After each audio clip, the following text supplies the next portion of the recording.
Welcome to episode 127 of the Loane Hockey Podcast. And today we're going to be talking about some standouts between San Jose and Philadelphia from last night.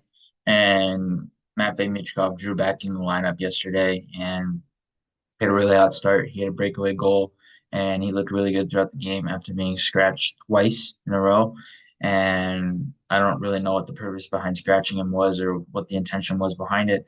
And we won't know that in the public eye, but at the same time, it clearly allowed him to be able to score and clearly allowed him to be able to be productive in this game and have a little bit of a fire underneath him to be able to produce and prove people wrong. And so with Michkov, he did a really good job, not only producing, but positionally, he looked really good in terms of attention to detail defensively. I feel like some of that pressure was put up more on him defensively than anything else because obviously he can produce offensively, but more of that pressure is produced on him defensively to be able to make sure that he's doing the right things and keying in on the right habits to be able to be productive in the D zone as well.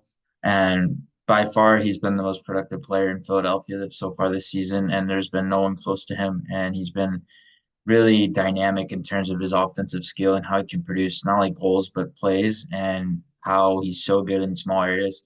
I remember doing a podcast previously about him talking about how skilled and how proactive he was at understanding space in small areas, and he's so good at instinctually reading space in small areas. So he's well adapted to being able to produce in the NHL now, and he's going to continue to show that production throughout the season, and very well could be an 80 plus point scoring winger. He's able to stay in that lineup consistently. And so the Flyers, they ended up winning in the shootout as well. They won 4-3. It was a competitive game, and San Jose is finally starting to win some games now with Macklin Celebrini back in the lineup and playing.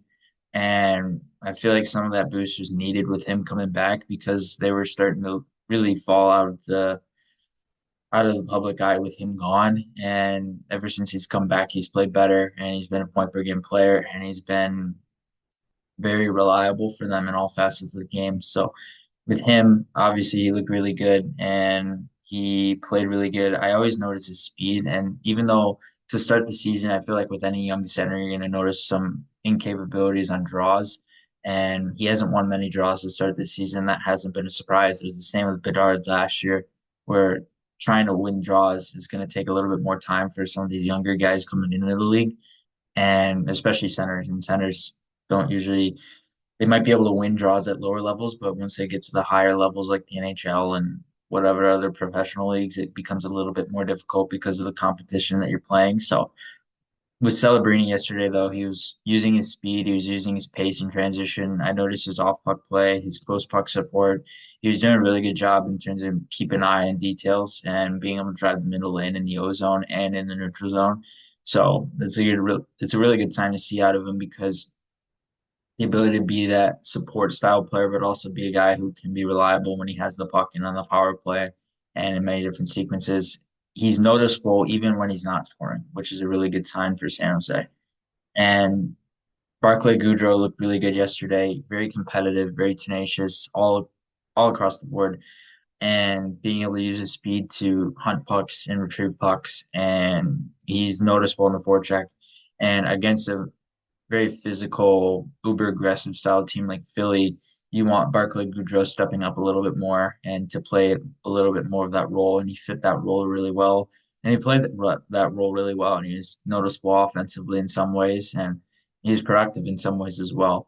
And then Mikael Granlund, who had a really good season with San Jose last year, looked like the player he was in Minnesota, has been playing well this season as well. He had a multi-point game, a goal and an assist, 5 shots, and he was productive in terms of obviously the shot volume in and of itself, but at the same time, he's really good and he's become better at the line rush game. And his line rush game looks like it was in Minnesota.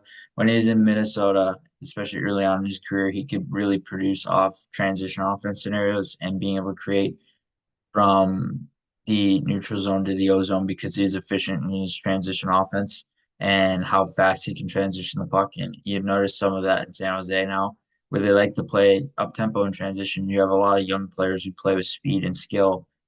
Speaking of Eklund, Will Smith, Celebrini, and some other guys, and you want to be able to use that as an asset. So with Granlund, he fits that mold really well, and he fits a guy like Celebrini and Eklund really well on the wings because he can drive pace and transition really well.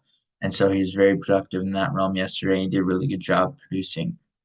And Jack Thompson looked really good yesterday. And he was a guy who was very noticeable on the back end, right shot D, very mobile, two-way game, and has some sizable ability, has filled out his frame a little bit more ever since coming out of junior. And he looks like a guy that may be more of that middle pairing style defenseman in the near future and could fit that role really well. And he's played well, and he's played. Obviously, San Jose doesn't have a great decor and they don't have a ton of depth in that realm, but at the same time, a guy like Thompson could provide some support, especially being a younger player where he can try to be an asset on the blue line for them as a right shot defenseman and played really well yesterday as well. Then on the Philly side, of course, Matvey Michkov, he had a multi-point game, goal and assist, 2 points and two shots, and he looked really good and very productive all across the board. And then Eric Johnson and Travis Konecny, two guys who stood out in terms of physical play. Eric Johnson's a physical shutdown minded defenseman, and a guy who plays a very defensive minded game. And so he stifles line rush. He can play physical. He can stand up the blue line, and he plays really well in that sense. And then there are other guys as well. Ryan Palin looked really good in terms of his ability to produce overall in general as well.